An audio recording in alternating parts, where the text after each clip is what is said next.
আজকে শিলংয়ে আমাদের ডে 2 আর সকালটাই শুরু হলো এক কাপ চা আর সুন্দর কাঞ্চনজঙ্ঘার ভিউ দিয়ে।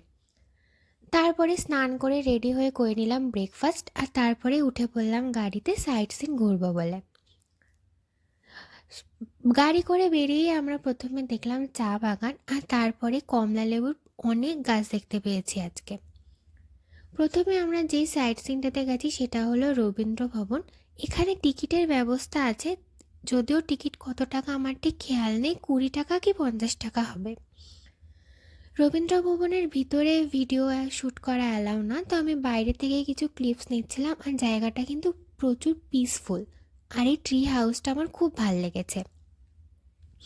আর এই ফুলগুলো আমি অনেক জায়গাতে দেখেছি, এর নাম যদি কেউ জানো তাহলে একটুখানি বলো আমাকে।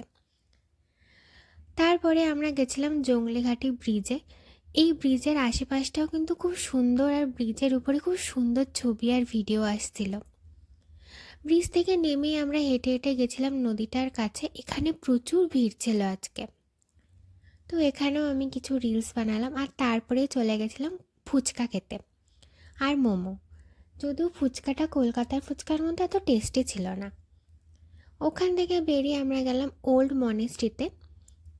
আমি আর ভিতরে ঢুকিনি। তারপরে আমরা চলে গেছিলাম এই টি গার্ডেনটাতে। এখানে একটা ভিউ পয়েন্টও আছে যেখান থেকে প্রায় 360 ডিগ্রি ভিউ পাওয়া যায়। তো সব কিছু ঘুরে আমরা চলে এসেছিলাম হোটেলে। তারপরে লাঞ্চ করে আবার আগের দিনের মধ্যে একটু হাঁটতে বেরিয়েছিলাম। আর বিকালে আবার আগের দিনের মতো চা আর রাত্রিবেলায় ডিনার করে ঘুমিয়ে পড়লাম।